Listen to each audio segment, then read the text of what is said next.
Okay, this is lecture 9, and in this lecture we're going to be talking about the central nervous system. So again, if you remember back to yesterday's lecture in our introduction to the nervous system, we talked about the central nervous system and its components in our introduction, and we said that the central nervous system is composed of the brain and the spinal cord. Two different terms that we will use when we talk about the brain and spinal cord include caudal and rostral. And caudal means towards the tail, and this includes the lower regions of the central nervous system. Let me get my pointer out here. So the caudal region would be down here, and rostral means towards the snout. And we've got three major functions when we talk about the spinal cord. And the spinal cord contains 31 pairs of spinal nerve roots. So basically, between each of the vertebrae, you're going to have a pair of spinal nerves.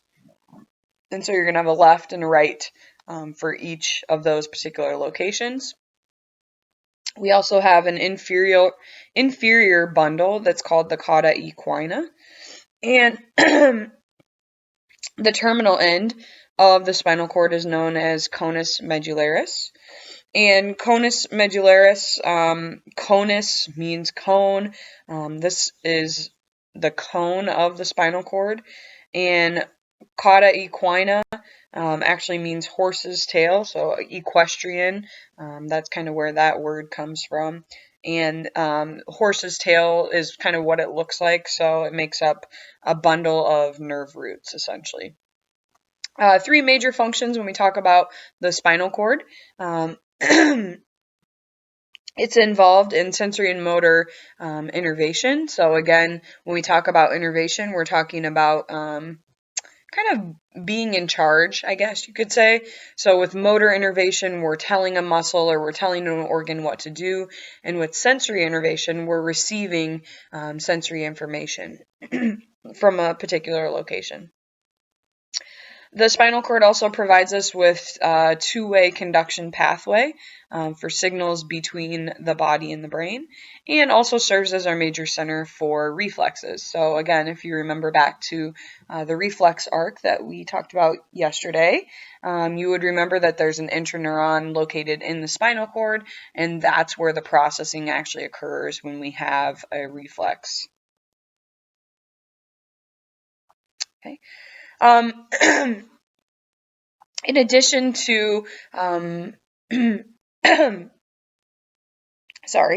addition to identifying, the functions of the spinal cord, we also can classify the components based on where they're going to carry things, basically. All right, so the spinal cord, we've got an outer layer that's made up of white matter. So again, you can see the white matter out here. And then an inner layer that is known as our gray matter, which kind of looks purple in our picture. And white matter consists of axons that are going to allow for communication to occur. That's out here. And these can be classified based on which direction they're carrying impulses. So number one, we have ascending pathways, and our ascending pathways are going to carry sensory information from the sensory neurons up to the brain. Number two, we have descending pathways, and our descending pathways are going to carry motor instructions. And we also have what's called commissural pathways, and these are bundles of axons that carry information from one side of the spinal cord to the other. Okay, so again, as we said, we've got things going out both on the left and the right side of the spinal cord, and these commissural pathways are going to allow us to have communication from the left and the right side. Okay. So when we talk about the gray matter, again, that's the internal portion here. the gray matter, you can see. And this is composed of neuron bodies, short unmyelinated axons, and neuroglia. So again, the white matter out here contained a lot of myelination, and that's one of the reasons why it actually looks white in appearance. A couple things to note about the gray matter. It kind of looks like an H. So again, you can see the components here. And we have a ventral horn, which is the anterior portion, and dorsal horn, which is the posterior portion. So again, if we were to divide that H up, and this was the anterior side of the body, let's say, your front side, these would be our ventral horns here, and our dorsal horns are then on the posterior side, and those are going to be located here. Okay. And what's going on with these horns? In those dorsal horns, we're receiving sensory information. So sensory information comes in the backside, and the ventral horns, or those anterior horns, are going to send out motor information, and those are located here.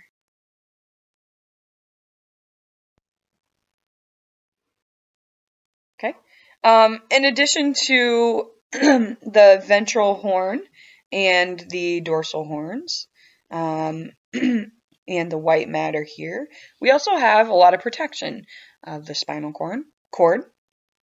And we're going to do this through 3 layers of connective tissue. Collectively, these 3 layers are known as the meninges. And again, the meninges contains 3 different components. Okay, so we've got the pia mater, which encloses and protects the brain and spinal cord. This is the deepest layer. So pia mater is the deepest. And again, its job is to enclose and protect the brain and spinal cord. We have arachnoid matter, which is kind of our middle layer. And this is intervascularized. So again, we've got blood supply within the arachnoid matter. And then lastly, our most superficial layer is known as the dura mater, and this is very tough in nature. We also have cerebral spinal fluid in this particular area, and that's going to float and cushion the structures within the central nervous system. It also can provide them with some nourishment through sugars and oxygen and some other things as well. Okay. The meninges is a continuous covering. So not only is the meninges protecting our spinal cord, it's also going to protect the brain as well. So the brain is protected in a variety of ways, and this is kind of the order of their protection. So the skull, of course, is going to be the most external, followed by the meninges, which is kind of more internal layer, cerebral spinal fluid, and then blood-brain barrier. The cerebral spinal fluid actually circulates through the ventricles of the brain, and a ventricle in the brain is kind of like an open pocket, you could say. Again, if you think about the ventricles of the hearts, it's like a chamber, and the same is true within the brain. And we've got these ventricles in the brain for a few reasons. It gives us a little bit of empty space in case we did happen to have some swelling going on, but more importantly, it allows us to have the cerebral spinal fluid kind of flow through the entire brain. So let's briefly talk about the blood-brain barrier. And this is going to serve as an impermeable junction in the brain capillaries. So when we talk about impermeable, we mean that things cannot pass through this particular layer. And again, the reason for this is it prevents entry of harmful substances. So we really want to protect the brain from any type of disease, infection, those viruses and things like that. So the blood-brain barrier is going to prevent a lot of things from passing through. It does, however, let water, oxygen, and nutrients through. Certainly, there are several drugs that will pass through the blood-brain barrier and have a cognitive effect on us as well. What else do I want to tell you? This blood-brain barrier, you can see here, is actually made up of ependymal cells.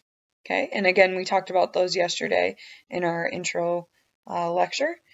So these ependymal cells are going to help form this solid junction. We can also see pericytes. Here is it one, the red. And a pericyte is going to help regulate capillary blood flow in this particular area. And what else can we see in this picture? The cerebral spinal fluid, which is going to help us in terms of cushioning. It provides kind of a liquid cushion for us. So again, this just kind of zooms in on all those layers that we talked about. So again, we're looking at the brain here. You can see the skin is the most external of the layers, of course. Periosteum, again, we haven't necessarily learned about this, but peri, means around. Osteum means bone. So this is going to be a connective tissue layer that surrounds the outside of the bone. Here you can see the cranium or the skull, and that's going to be made of bone, of course. Underneath there, you can see our 3 layers of the meninges, the dura mater being this tough superficial layer, thick, tough, inextensible. So this layer does not stretch at all, which is a good and a bad thing. If you were to have some sort of brain swelling, there's not really any place for it to go. So in that situation, it's bad. It's good in our normal lives because it protects us. It helps everything to stay in place no matter what. Okay. Arachnoid matter is a connective tissue layer that's avascular in nature. So again, no blood flow in this particular area, although there is blood flow into the arachnoid matter in the spinal cord area. And then our deepest layer is the pia mater. And again, this is a thin vascular layer when we look at it in the brain.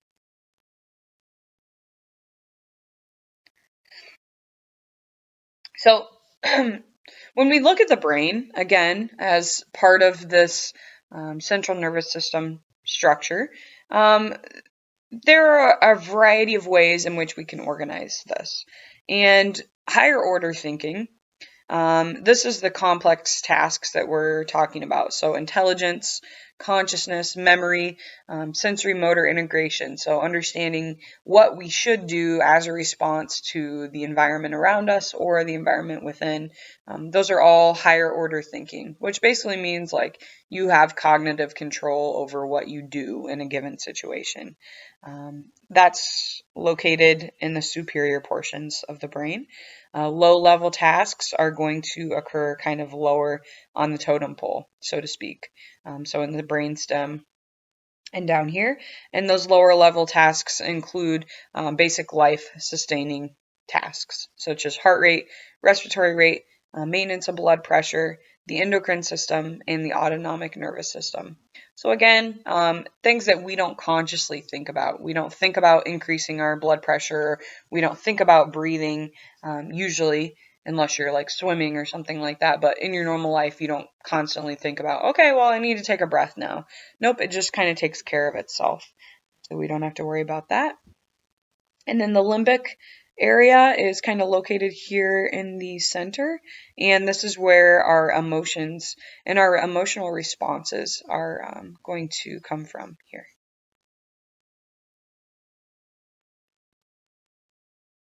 Okay. We can organize the brain into 4 kind of general categories. We've got the brainstem down here, and the brainstem contains a few components. The midbrain, the pons, and the medulla oblongata. So this is one area. Area number 2, we could say, would be the cerebellum, and that's here. And the cerebellum is going to store some of our motor plans, and we'll talk about that in a little while. Diencephalon is located here. and cerebral hemisphere. And we actually have two cerebral hemispheres. We have a left and a right, and they're going to be kind of split down the middle. But again, the higher up you get, the more important this area of the brain is for high level tasks.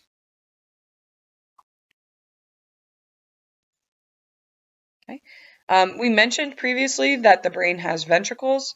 Again, a ventricle is an expansion of the brain's central cavity that's filled with cerebral spinal fluid. So again, think of it like as a little pouch.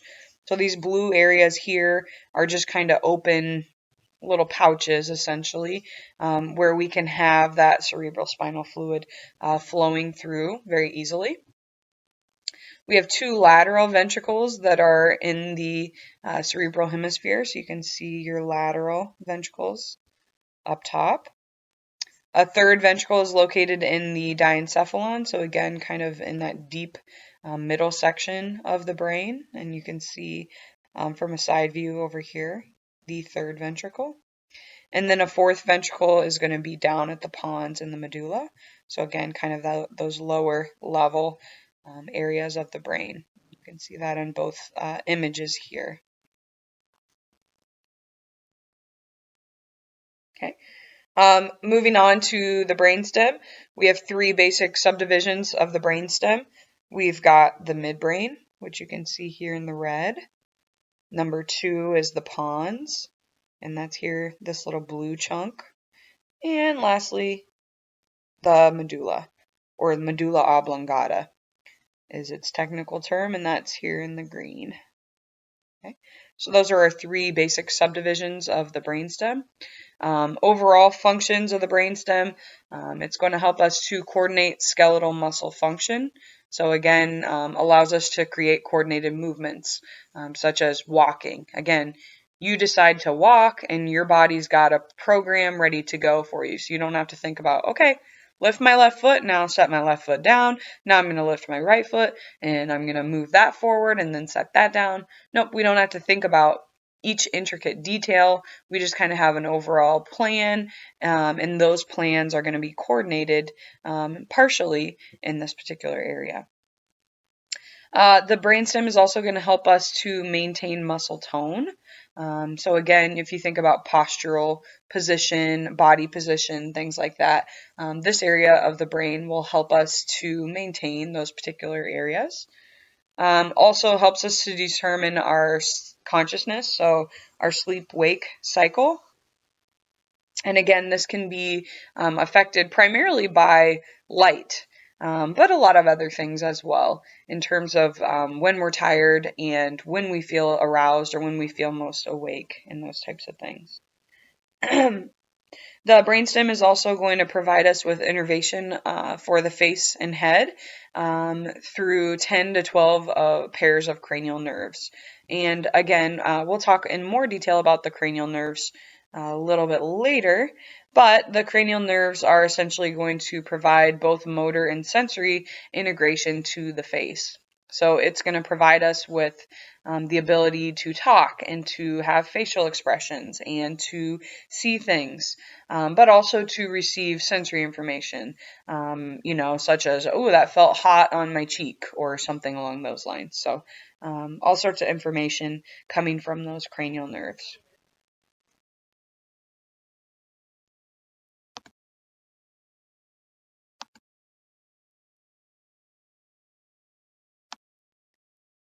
Okay, so let's look at each of those pieces of the brainstem in a little bit more detail. So here we can see the medulla oblongata, and that's located down here, just inferior to the pons. And the pons is located here. And this is going to connect 5 most inferior pairs of the cranial nerves. And again, like I said, more info to come on the cranial nerves later. And the medulla is involved in 4 visceral processes or 4 visceral activities. Number 1 is the cardiac center, and the cardiac center is going to adjust the force and rate of the heart. So again, it's going to help us determine what our heart rate is and also how strong each of those contractions are within the heart. So that's the cardiac center. Number 2, it contains a vasomotor center, and this is going to regulate our blood pressure. Okay. And how does this happen? Our blood pressure is regulated by constricting or relaxing the smooth muscle that surrounds the artery walls, and that'll help us to determine what that pressure is. So again, we're going to be receiving sensory information in these particular areas that are going to allow us to have some adaptations or have some changes to our heart rate and to the contraction strength of the heart, and also to the blood vessels. And that'll allow us to have a great amount of control over the cardiovascular system. Number 3 is a respiratory center, and this is going to control the rhythm and rate of our breathing. So the breathing frequency, how deep each of our breaths are, and so on. And number 4, we've got additional centers for hiccuping, swallowing, coughing, and sneezing. And all of those are located within the medulla. Okay. Moving on to the pons. The pons is going to connect 3 of our cranial nerves. And this contains a pathway for coordination of voluntary movements. This kind of acts as a midpoint. So it relays information up to the cerebral cortex. So here you can see the pons. So it's going to send information up to the cerebral cortex, which is up here. And it's also going to send information to the cerebellum, which is right here. Okay. So all the information related to movement is going to be sent to the pons, and then we're going to send that up here. So for example, let's say we are shooting free throws. In the first free throw that we take, we miss. We're a little bit short, so the ball just barely hits the rim. Okay, so we've received that sensory information here. We're going to send that information up to this particular area. Okay, so what's going to happen is in the cerebral cortex, you might make a decision that, hey, I need to, put a little bit more force into my shot. So I'm going to try and shoot a little bit harder because the last shot I took, I didn't shoot it hard enough. So that's the conscious decision that you're going to make. We're also going to send that information over here to the cerebellum. And in the cerebellum, you have like a little folder, essentially. You've got like a file case full of different programs. So you've got a folder that tells you how to shoot a free throw. You've got a folder that tells you how to dribble the ball. You've got a folder that tells you how to run. So you've got a folder kind of for like every different type of movement that you know how to do, basically. So I'm going to go over to the cerebellum and find my folder for shooting a free throw. I'm going to bring that folder over here. So I've got that motor plan. Then I'm going to integrate the information that we gained from the cerebral cortex that tells us that, hey, use that same plan, but we're going to shoot it a little bit harder this time. Right? So that's one example of how the pons is going to integrate information. Okay, so here we've got the midbrain, which is the highest region of the brainstem. And this serves as a link between what we perceive as fear in the cerebrum and our autonomic response associated with fear. Okay, so it's involved in a fight or flight reaction, essentially. And what's our response to fear? We're going to have an increase in heart rate, blood pressure, and probably produce a cold sweat. And again, that autonomic response is going to come from here. But what's kind of cool about this is what we perceive as fear is something that's learned. So we learn to fear things. We're not born with an innate fear of really anything. Something happens, or we learn fear from an experience or from seeing other people be scared of something. So fear for each individual can vary in terms of how much we perceive it to be as a threat. And so therefore, the level of response that we get from the midbrain can vary significantly. Okay. Next, let's have a look at the cerebellum. And the cerebellum is going to receive sensory information on current body movements, and then it compares this information to how the body should be moving.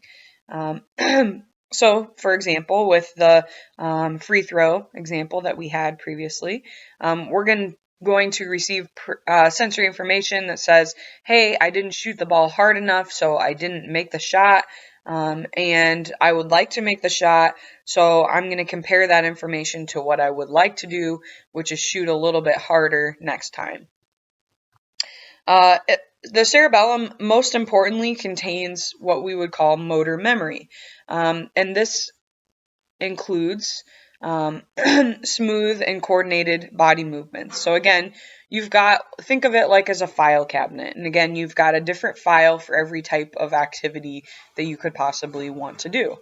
Writing your name, brushing your teeth, driving your car, I don't know, walking, shooting a free throw, all of those things, you've got a different file that tells you how to do that because you've done it before in the past.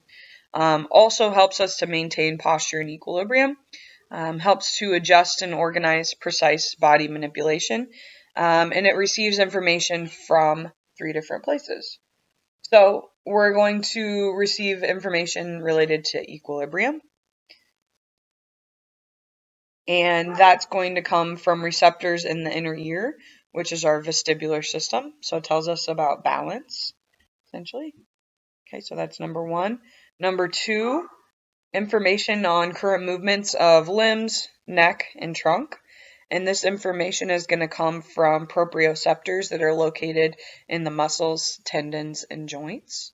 So it gives us an idea of what we're currently doing, so that therefore we can make changes if we need to. And then also, we're receiving some information from the cerebral cortex or our higher order that allows us to make a conscious decision that, hey, I want to shoot this ball harder, or hey, I want to pick up my knees more when I walk because there's a hill coming up, or there's something I need to step over, or something along those lines. So, how does this work? How do we get these files? These are all things that are learned. So, motor memory is essentially when we learn a new skill. This helps us to refine movements until you correct the errors, until the skill can be performed automatically. Right? So motor memory is only formed after you've completed several repetitions of whatever that particular activity is, and it becomes automatic in nature. It becomes easy for us to do. Okay, so we're moving up. Here we've got the diencephalon, and the diencephalon contains 3 parts. We've got the thalamus, we have the hypothalamus, and we have the epithalamus. Okay, and those are all located in the diencephalon, this green area. The diencephalon in general, responsible for maintaining homeostasis and regulating the body's internal temperature. So again, homeostasis is our ability to maintain various variables within a very narrow range. So it allows us to maintain blood pressure and maintain our body temperature and maintain the right amount of sugars in our blood and so on. Okay. So again, what are some of the, I guess I just listed some of these. What are some of the areas that the diencephalon is going to regulate? Blood pressure is one good example. We want to maintain that within a pretty narrow range. Body temperature, fluid balance. So again, we need to have a certain amount of fluid within the body. We can excrete that fluid through urination or sweating, and we can certainly bring that in through drinking something, or also, the foods that we eat contain fluid as well. Thirst and hunger are regulated in this area. Respiration and digestion are also. Okay, so let's look at each of those 3 components in separate details. So here you can see the thalamus, and the thalamus makes up the majority of the diencephalon. It's the largest portion, 80%. What else do we want to know? Every part of the brain communicates with the cerebral cortex, and It must relay its signals through the nucleus of the thalamus. So this area acts as a relay station, essentially. It's like a bus stop. So all the information that we receive has to stop at the thalamus before it can be sent on to the cerebral cortex, until it can be sent to this higher order area.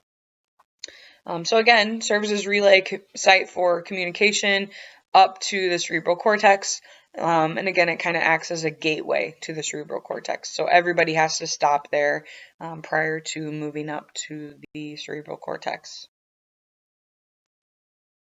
Okay. Hypothalamus, again, hypo means below. Hypothalamus is located below the thalamus. Pretty small, actually, but he does a ton of things. He has 8 different functions. And these 4 functions have a mnemonic that's slightly inappropriate, known as the 4 F's. I'll give you 3 of the F's and you can figure out the last one. The 4 F's include fighting, feeding, fleeing, and then the last one is another word that starts with an F that means mating or sexual intercourse. You can use your imagination to figure out what that word is, right?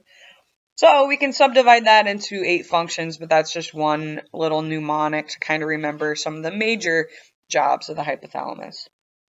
So first, we want to control the autonomic nervous system, including digestive, sweat, salivary glands, and heart. Number 2, we want to control our emotional responses that are going to come from the limbic system. This includes pleasure, rage, sex, and fear. Number 3, regulation of body temperature. Again, we talked about homeostasis and how we'd like to maintain certain variables within a small range. And body temperature is one of those variables that we'd like to maintain within a small range. What are we on? Number 4, hunger and thirst. Number 5, motivational behavior. So this controls behavior that we find rewarding or pleasurable, specifically eating and sexual behavior.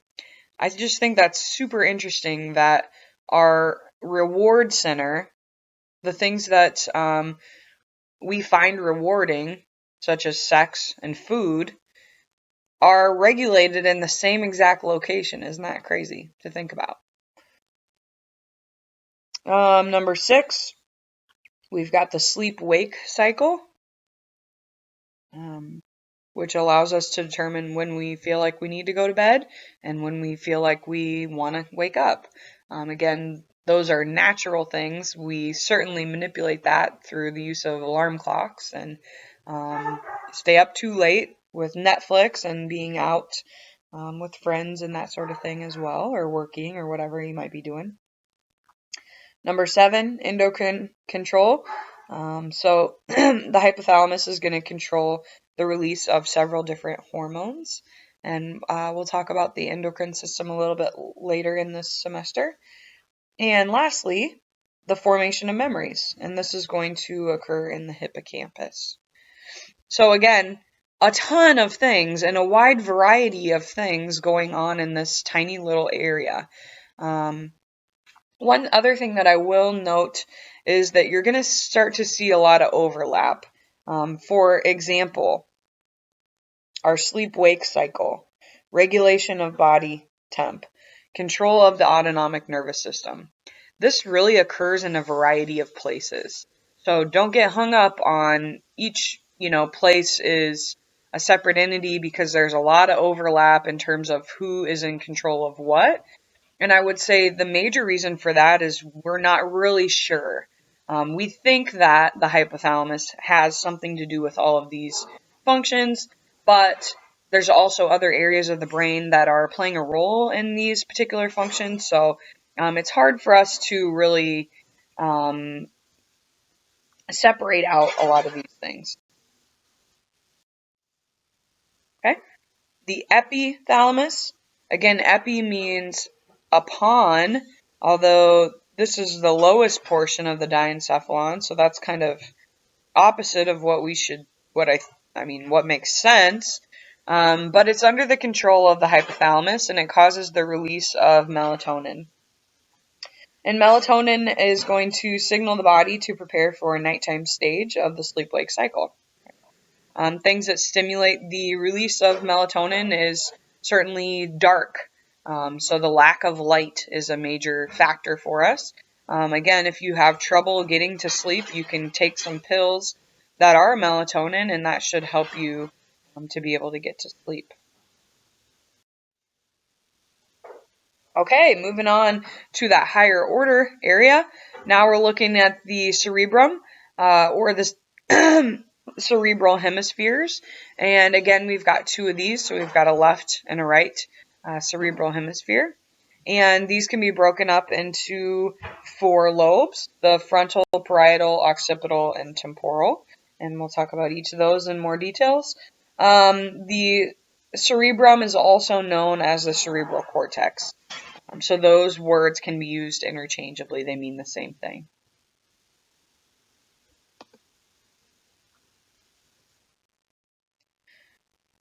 Okay. So we're going to actually get to look at each of these lobes separately, but in general, the cerebral cortex is the home of our conscious mind. So again, this is where we make our major decisions. And this allows us to be aware of ourselves and our situations. It allows us to feel sensation, initiate and control our voluntary movements. So again, we make a conscious decision to write. We make the conscious decision to get up and walk. We make the conscious decision to brush our teeth, and so on. Also helps with communication and speech production, our memory, and also understanding or comprehending things. Okay, let's take a look at the frontal lobe. This contains our primary motor cortex, and this basically means that in this particular area, we're making the decision of what we want to do. What's our response going to be to whatever particular stimuli we've been provided with? And so we're going to plan, initiate, and enact motor movements such as eye movement and speech production, and certainly really any type of motor movement. So again, this could be walking or writing or maintaining your posture or whatever it might be. We also have higher order areas in this particular lobe where we're going to make decisions. We're going to have a lot of executive function. So planning, thinking, all of those things occur in the frontal lobe. The parietal lobe is going to help us to process sensory information. So again, here's your frontal. Here's the parietal here. And the parietal is going to deal with sensory. The frontal is going to deal more with those motor plans that we talked about. So parietal is going to process sensory information. Number 1, our conscious awareness of somatic sensation. So this basically means like what is touching you. All right. So, and this can change actually. Our sensitivity can change. So, for example, if you put on a ring, right? You can feel that ring on your finger, but after a little bit of time, you kind of forget it's there. So we become less sensitive to that particular thing. But in terms of what's touching you, so you're sitting on the couch, you're leaning back. So we're receiving sensory information about, is that comfortable? Is it uncomfortable? Do you want to move? Those types of things. Number 2, spatial awareness of objects, sounds, and body parts. Okay. You can tell if someone is behind you when they're talking to you. You can also get a good idea of how far away objects are. And again, part of this comes with experience. So we understand that the chair across the room is about 8 feet away from me.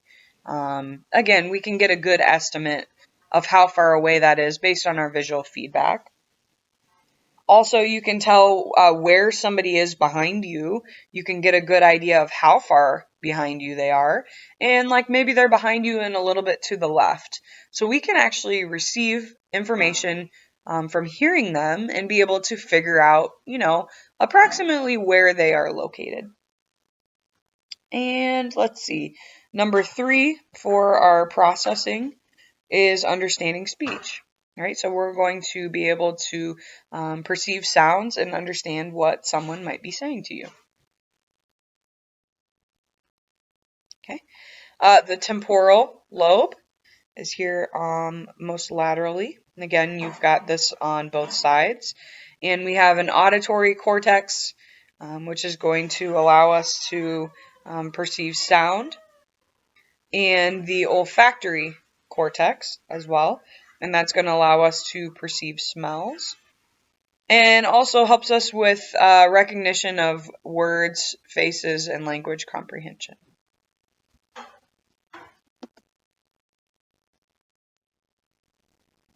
Okay, occipital lobe is our most posterior area here, and that's going to allow us to perceive vision.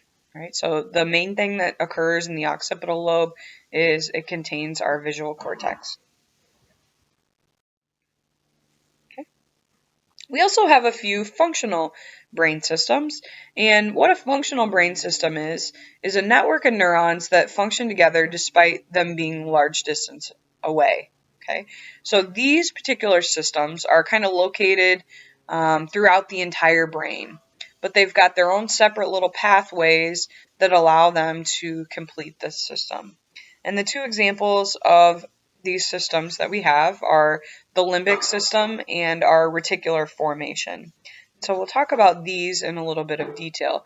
But again, the major idea with a functional brain system is that it spans a large distance. So it's not just housed in the frontal cortex. It's not just housed in the hypothalamus. It's kind of spread throughout the entire brain area. Okay, so let's start with the limbic system. This is a kind of a cool picture. It gives you an idea of where those pathways are associated with the limbic system. So it's located in both the cerebral hemisphere and the diencephalon. This is called the emotional brain, and this is the area that allows us to do a few things, process our fear. It allows us or enables us to recognize facial expressions.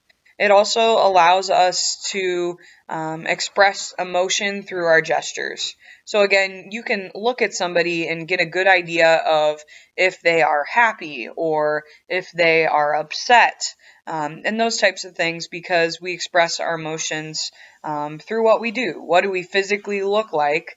And that gives us a good idea of, what your emotional feelings are.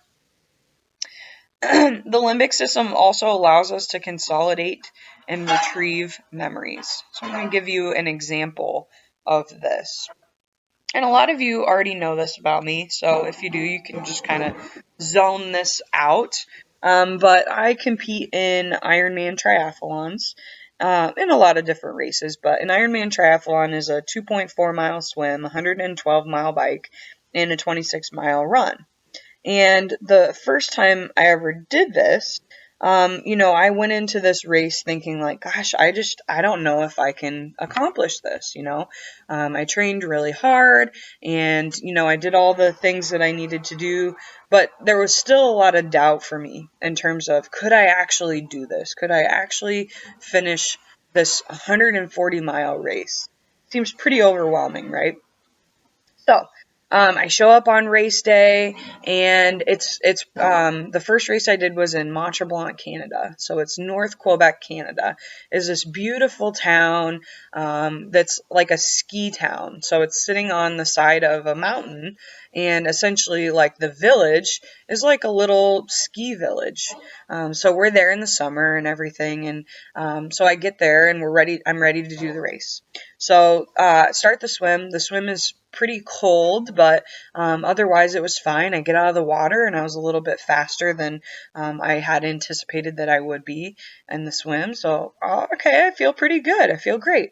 So now I get onto my bike, and the bike is this beautiful 2-loop course where we go around the outside of the mountain, and you do it twice. And I remember just like my parents are standing at one spot and they were like surprised to see me so fast, and I was smiling and everything, and just having a good time. So I get off my bike and now I'm on to the run. And so now I've got 26 miles left. And the run is my best event of the 3 events. Running is kind of my background, and that's kind of what I grew up with. And so by the time I got to the run, I just had this feeling like I got this. I'm going to be able to finish this, and I'm going to be able to do this and make it to the finish line. So we do this 2-loop thing, right? And this race is in North Quebec, Canada. So everyone speaks French there. There's not a lot of English speakers there. And so people are cheering and yelling things, and I have no idea what they're saying, but they seem like happy. It seems like they're, cheering you on, and that seems great and everything. And so I remember coming around the last corner, I probably had a half a mile left, and you enter into the village, and this village has this beautiful brick roads. Basically, the roads are all cobblestone brick, and you weave through these roads, and there's just fans lining the entire course. And I made it to the finish line, and I just remember like feeling so awesome. Like, this is such a cool experience. I can't believe I did it. Right? That's how I remember this situation, and that's what the memory is to me. Okay, in reality, let's back up. In reality, what actually happened? Okay, you're in a lot of pain. You just went 140 miles. You're in a lot of pain. You're sticky. You got Gatorade all over you. You peed your pants, so your legs are sticky from that. You threw up once in the race. It was super cold on the bike, so you were like shivering for at least a good portion of the bike race because it was pretty cold. But if you have perceived this experience as positive, you're going to remember it entirely based on its emotional impact. All right. So the way in which I remember this is as a good experience, and so therefore you don't think about all those bad things, right? Like, oh, you did puke, and oh, you were really sticky, and hey, guess what? You just did a race, so it hurt pretty bad. You don't remember those things. Your body does that as a protection for you, essentially. You just remember the good parts. And I bet you, if you asked your mother about the day you were born, it would be some sort of story like, well, your dad and I went into the hospital, and it was, 7 a.m. and he went and got a coffee, and then all of a sudden there you were, and it was just the most beautiful day, and it was the best experience ever, and there you were, and you're the light of my life. She might say something like that. I don't know personally yet, but I think it hurts pretty bad. Like, I think childbirth can be pretty painful. But again, your mom's not going to tell you that because that's not the way she remembers it. She remembers it as this positive event where you were born, and that was a great, joyful day. So our bodies do this amazing job at being able to mask some of those bad feelings or some of those uncomfortable feelings with the positive part. So that's a good thing. This can also work in the opposite way, which is interesting. So especially if it's related to fear, right? Post-traumatic stress disorder is triggered by the extreme response to a triggered memory, right? So again, if we perceive a situation as bad, then we remember it as really bad. So our body has a way of masking our memories based on our emotion that's associated with that particular event. I know that took a very long time. Why do we do this? It allows us to make informed decisions in the future about difficult and risky situations, right? So if I had a situation where I got injured and it was a bad experience, all right, I'm going to remember that based on its emotion. And so therefore, maybe I won't I won't put myself in a risky situation in the future because of the experience that I have had. The reverse is also true. So with the Iron Man or with the childbirth story, like your mom had you and that was amazing and you were awesome and all this stuff, and then she wanted to have another kid, right? So it can work either way in that particular respect. This can cause us to retrieve the memory and re-experience the original emotion as well. So we can actually trigger an autonomic response by thinking about a particular memory. So again, for example, when I gave you the Iron Man race story, my heart rate got up a little bit and I'm a little bit sweating over here because that's a good memory for me. That was super exciting. And so it can trigger the original emotion that you might have felt on that particular day. Where are we utilizing what major areas in the brain are we using with the limbic system? Number one is the hippocampus, and the hippocampus is associated with emotion, learning, and memory. The amygdala, which is associated with aggression, eating, drinking, and sexual behaviors. What a center, huh? You got aggression, eating, drinking, and sexual behaviors. Some of those things should not go together, but they do. So that's one area. And lastly, we've got the hypothalamus, and this is going to monitor blood pressure, glucose, salt, and hormones. So just our basic.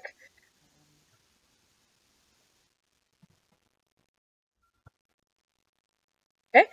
Moving on to the reticular formation. Again, with this functional system, we are kind of utilizing a variety of areas. And the reticular formation is pretty cool. It controls our general arousal for the entire brain.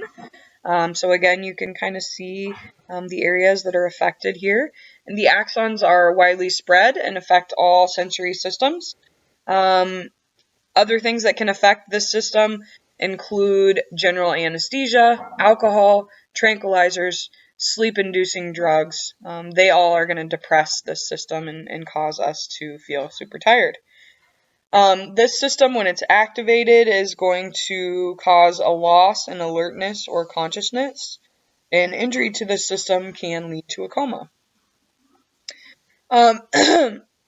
What else is going on in the system? We're receiving sensory information, so activating all sensory systems can help us to stay awake or aroused, right?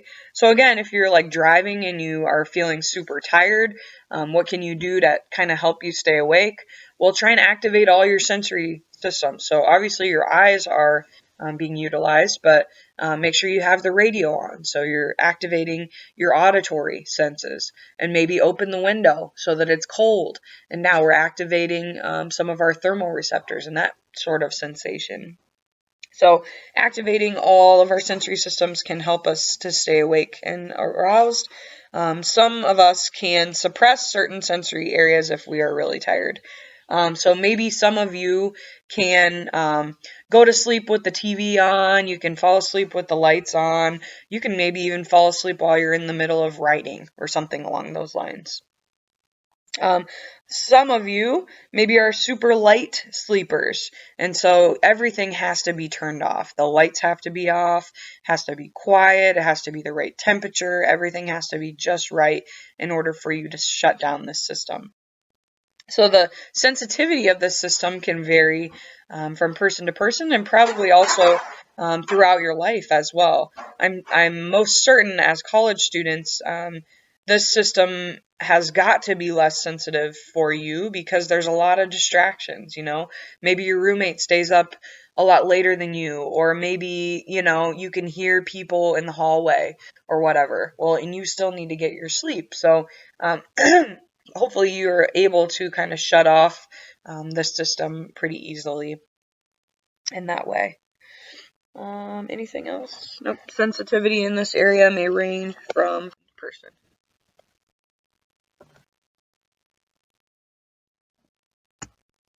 Okay.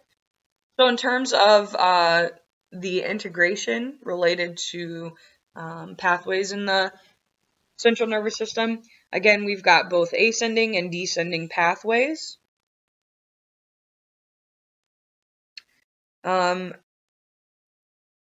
Four important features of the ascending and descending pathways include number 1, decustation, number 2, the number of neurons, number 3, somatotopy, and number 4, paired. So let's talk about what this means.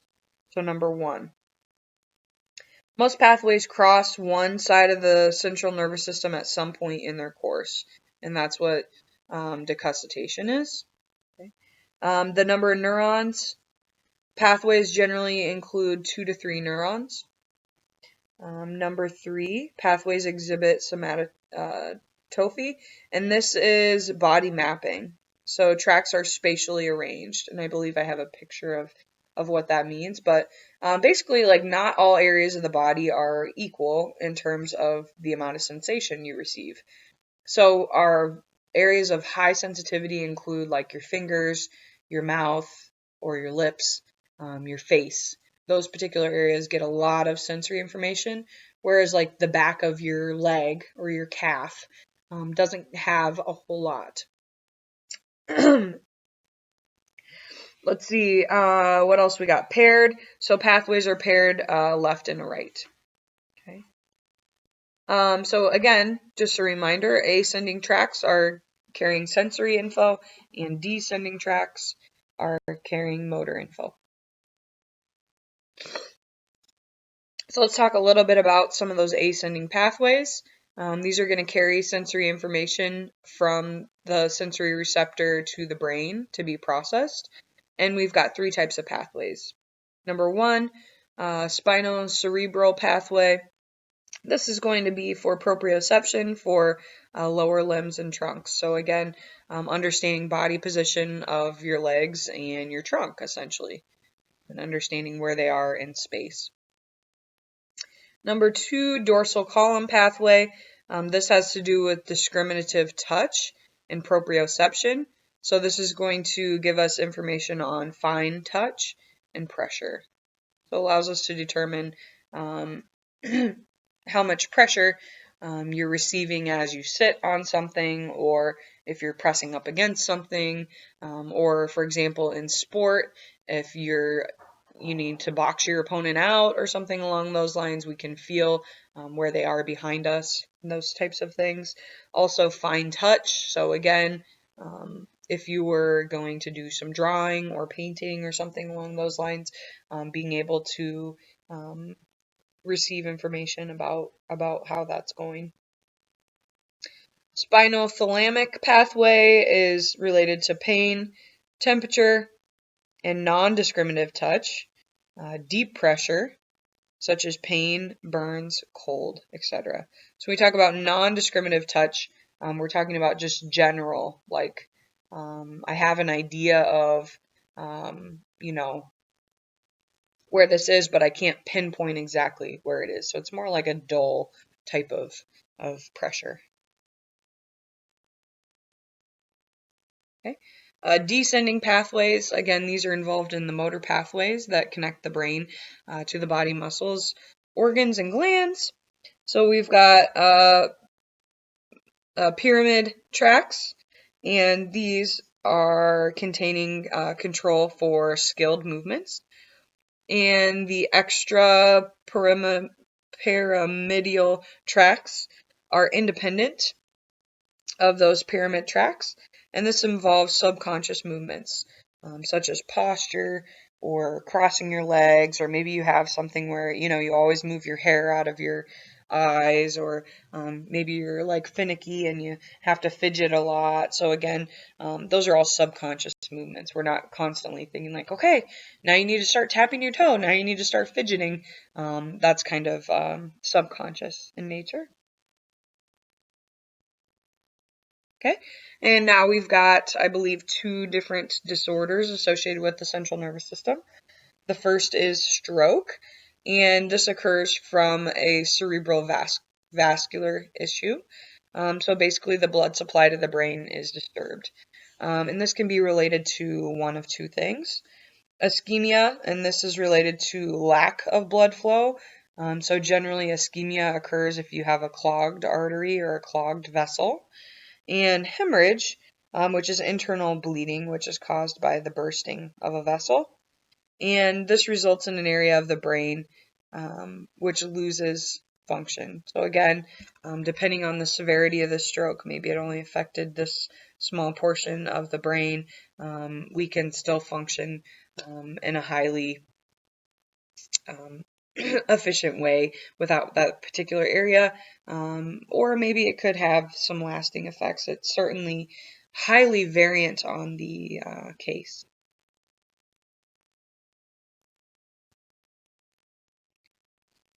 Okay. Alzheimer's disease. This is a progressive degenerative disease, genetic, we think, in nature, that results in dementia.